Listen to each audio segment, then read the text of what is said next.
നസ്ലിന്റെ Mollywood times കണ്ടു. Cinema ഇഷ്ടപ്പെടുന്നവരും പ്രത്യേകിച്ച് director ആവാൻ ആഗ്രഹമുള്ളവരും തീർച്ചയായും കണ്ടിരിക്കേണ്ട സിനിമയാണത്. നിങ്ങൾക്ക് ധൈര്യമായി പോയി ടിക്കറ്റ് എടുത്ത് ഈ സിനിമ കാണാം. കാരണം നിങ്ങൾ ഇനി നേരിടേണ്ടി വരുന്ന എല്ലാ പ്രശ്നങ്ങളെയും പറ്റിയിട്ട് ഈ സിനിമയെ സംസാരിക്കുന്നുണ്ട്.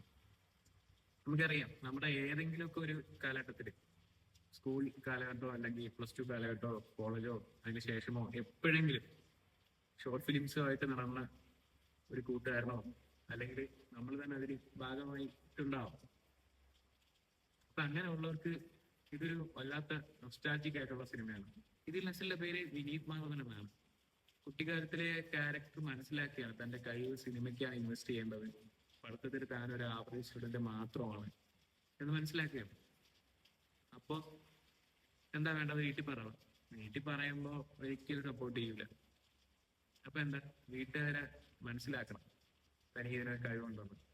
കൂട്ടുകാർ കഴിവില്ലെങ്കിലും കൂടെ നിൽക്കും, പക്ഷെ വീട്ടുകാർ കഴിവുണ്ടെങ്കിലേ കൂടെ നിൽക്കും. നമുക്ക് എന്തെങ്കിലും കാണിച്ചു കൊടുക്കണം. അപ്പൊ അതിനായിട്ട് ഷോർട്ട് ഫിലിം എടുക്കുകയാണ്. ഏതൊരാളുടെയും സിനിമാ മോഹിയുടെ ഫസ്റ്റ് സ്റ്റെപ്പ് ഷോർട്ട് ഫിലിം ആണല്ലോ. ഷോർട്ട് ഫിലിം എടുക്കുകയാണ്. ഹൊററാണ് ടോപ്പിക്ക്. ഇന്ത്യയിലെ ഏറ്റവും അറിയപ്പെടുന്ന ബെസ്റ്റ് ഹൊറർ ഡയറക്ടർ ആവുക എന്നുള്ളതാണ് ആ ക്യാരക്ടറിന്റെ വിനീത് മാധവന്റെ ലക്ഷ്യം. അതിനായിട്ട് ക്യാമറ വാങ്ങിയാണ്. പക്ഷെ ഈ ക്യാമറ വാങ്ങുമ്പോഴുള്ള പ്രശ്നം എന്ന് വെച്ച് കഴിഞ്ഞാൽ പകല് ഷൂട്ട് ചെയ്യാനേ പറ്റും. ഈ ക്യാമറ കൊണ്ട് നൈറ്റ് ഷൂട്ട് ചെയ്യാൻ പറ്റത്തില്ല. എന്തായാലും ഹൊററാണ് എടുക്കാനുള്ളത്. ഹൊറർ എടുക്കുമ്പോൾ എന്തായാലും നൈറ്റ് ഷൂട്ട് ചെയ്യാതെ പകൽ ഷൂട്ട് ചെയ്ത് കഴിഞ്ഞാലുള്ള പ്രശ്നങ്ങൾ അറിയാം. അപ്പൊ ആദ്യ പ്രാവശ്യം പകൽ ഷൂട്ട് ചെയ്ത് കാണിക്കുമ്പോഴത്തേക്ക് അത്ര എഫക്റ്റീവ് അല്ല, ആൾക്കാർക്ക് അങ്ങോട്ട് റിലേറ്റ് ചെയ്യാൻ പറ്റുന്നില്ല. ഞാൻ പിന്നെ ക്യാമറ വാങ്ങിച്ച് നൈറ്റ് ഷൂട്ട് ചെയ്ത് കാണിക്കുമ്പോൾ ഇമ്പ്രൂവ് ആവുന്നുണ്ട്, എല്ലാവരും പ്രേരിപ്പിക്കാൻ പറ്റുന്നുണ്ട്. അപ്പൊ മനസ്സിലാവാണ്, ഒരു പ്ലസ് ടുവിലൊക്കെ എത്തിയ നസ്ലിന്റെ ക്യാരക്ടർ മനസ്സിലാവുകയാണ്, ഇതിന്റെ ട്രിക്സും ബേസിക്സ് ഒക്കെ മനസ്സിലാവുകയാണ്. നസ്ലിന്റെ പിറകെ ഇറങ്ങിത്തിരിക്കും.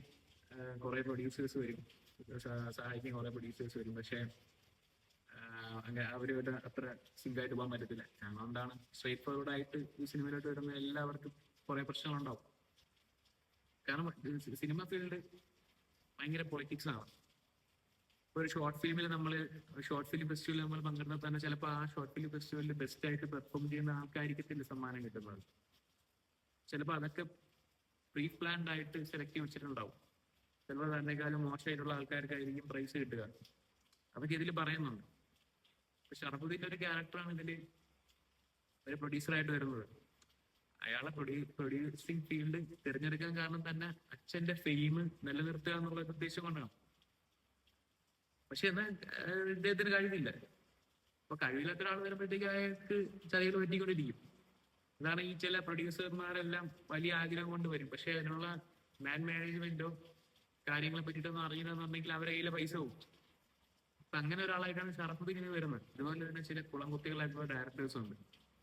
ചിലപ്പോൾ മറ്റുള്ളവരുടെ സിനിമകളോ ഐഡിയകളോ ഒക്കെ മോഷ്ടിച്ചായിരിക്കും അവര് സിനിമ ഇറക്കുന്നത്. അപ്പോ അതിന്റെ റിയൽ ടാലന്റിനെ എപ്പോഴും നമ്മൾ സപ്പോർട്ട് ചെയ്ത് വെക്കാറുണ്ട്. നമ്മൾ പുറത്ത് കാണിക്കുന്ന ഇത് ഇന്ന ആളുടെ പേരിലാണ് ഇറങ്ങുന്നതെന്ന് അറിയുമ്പോഴേ നമ്മൾ അവരെ വിലമതിക്കാറുള്ളൂ. അപ്പൊ അങ്ങനെയൊക്കെ ഉള്ള കുറെ സിനിമയുടെ സൈഡിലെ പ്രശ്നങ്ങളും, പിന്നെ സംഘടനാ വിലക്കുകൾ, ബാൻ, പ്രൊഡ്യൂസേഴ്സിന്റെ ത്രെട്ടണിങ്, അങ്ങനെ കുറെ കാര്യങ്ങൾ സിനിമ സംസാരിക്കുന്നുണ്ട്. പിന്നെ എനിക്ക് ഭയങ്കര ഇൻട്രസ്റ്റിംഗ് ആയിട്ട് തോന്നിയത് ഇതിലെ ചില വേർഡ്സുകളുണ്ട്. Writer's block. റൈറ്റേഴ്സ് ബ്ലോക്ക് എന്ന് പറയുമ്പോഴത്തേക്ക് നല്ലോണം എഴുതിക്കൊണ്ടിരിക്കുന്ന ഒരാള്, നല്ലൊരു കലാകാരന് ചിലപ്പോൾ ഏതെങ്കിലും ഒരു പോയിന്റിൽ എത്തുമ്പോഴത്തേക്കും അതിനൊരു സ്റ്റക്ക് ഉണ്ടാവും. ഒരു സ്റ്റക്കായി നിൽക്കും. എന്താണ് എഴുതേണ്ടതെന്നോ അല്ലെങ്കിൽ ഇനി എന്തൊക്കെയാണ് ചെയ്യേണ്ടതെന്നുള്ള ഒരു പിടികിട്ടാതെ വരുന്ന ഒരു സമയമുണ്ട്. അതൊക്കെ നമുക്ക് റിലേറ്റ് ചെയ്യാൻ പറ്റുന്ന കാര്യമാണ്. ഇപ്പം ഞാൻ എൻ്റെ ഫ്രണ്ട്സിന്റെ പോസ്റ്റുകളിൽ കമന്റ് ചെയ്യാറുള്ള ആളാണ്. ഞങ്ങളുടെ പോസ്റ്റിന്റെ കമന്റ്സ് വായിക്കാനായിട്ട് ഒരു ചെറിയൊരു ഫാൻ ബേസ് ഉണ്ട്. ഞങ്ങളുടെ കൂട്ടത്തിനിടയിൽ ഒരു കൂട്ടം ഇഷ്ടപ്പെടുന്ന ആൾക്കാരുണ്ട്. അങ്ങനെ കമന്റ്സുകൾ തമ്മിൽ പൂക്കുന്നതാണ്.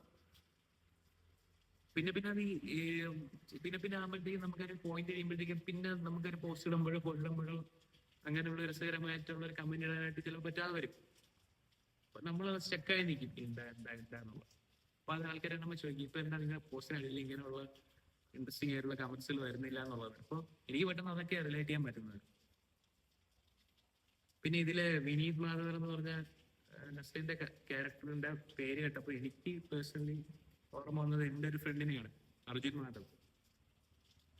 അവൻ ഇതേപോലെ ഒരുപാട് ഷോർട്ട് ഫിലിം എടുത്ത് സിനിമയിൽ കയറണമെന്ന് ആഗ്രഹിച്ചു നടന്ന ഒരു പയ്യനാണ്. അപ്പൊ അങ്ങനെ ഒരുപാട് നമ്മുടെ റിയൽ ലൈഫുമായിട്ട് ബന്ധപ്പെട്ട് നമുക്ക് ഇത് റിലേറ്റ് ചെയ്യാൻ പറ്റും. പിന്നെ സിനിമയിലേക്ക് വന്നു കഴിഞ്ഞാൽ നസീലിന്റെ പെർഫോമൻസിന്റെ കാര്യം പറഞ്ഞു കഴിഞ്ഞാൽ നമുക്കറിയാം നസീലിനെ പറ്റിയിട്ട് എല്ലാരും പറയുന്നത് ഒരു ടീമായിട്ട് സിനിമ ഹിറ്റാക്കാൻ നസീലിനെ കൊണ്ട് പറ്റും. പക്ഷെ ഇൻഡിവിജ്വലായിട്ട് ഇനി ഇമ്പ്രൂവ് ആവുന്നുണ്ടെന്ന് എല്ലാരും പറയുന്ന കേട്ടിട്ടുണ്ട്. പക്ഷെ ഈ സിനിമയിൽ അത് വളരെ വ്യത്യസ്തമായിട്ടാണ് എനിക്ക് തോന്നിയത്. വ്യത്യസ്തമായിട്ട് തോന്നിയത് കാരണം നസീൽ ഒരുപാട് ഇമ്പ്രൂവ് ആയിട്ടുണ്ട്.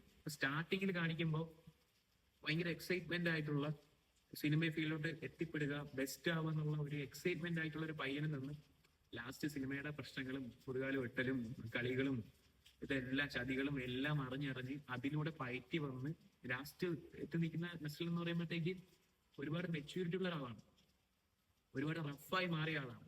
വിശ്വാസിയിൽ നിന്ന് അവിശ്വാസിയിലേക്ക്, ലോയൽറ്റിയിൽ നിന്ന് ഇനി ലോയൽ അല്ല എന്നുള്ളൊരു ഭാവത്തിലോട്ടും എന്ത് വന്നാലും നേരിടും എന്നുള്ളൊരു മൈൻഡിലോട്ടും ഒക്കെയാണ് ഒരു ആൾ മാറുന്നത്. അപ്പൊ അതൊരു ക്യാരക്ടറിന്റെ ഒരു ഡെപ്ത് ഉണ്ടാവുകയാണ് ലാസ്റ്റ് എത്തുമ്പോഴത്തേക്കും.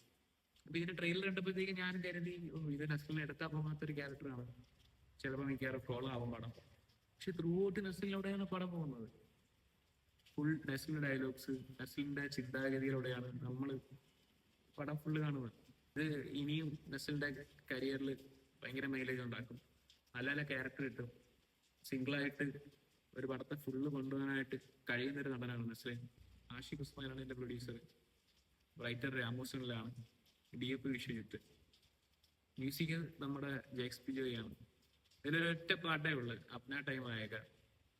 കറക്റ്റ് പ്ലേസ്മെന്റ് ആണ് അത്.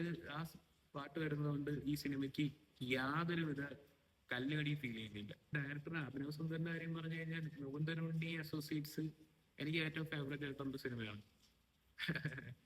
അത് എനിക്ക് തോന്നുന്ന ഒരുപാട് ആൾക്കാർക്ക് ഇഷ്ടപ്പെട്ട ഒരു പ്രത്യേക ഫാൻ ബേസ് ഉള്ള ഒരു സിനിമയാണ് മുകുന്ദനുണ്ണി അസോസിയേറ്റ്സ്. അപ്പൊ അതേപോലുള്ള ഒരു നൈറ്റിംഗ് ശൈലി ഇതിലും ഉണ്ട്.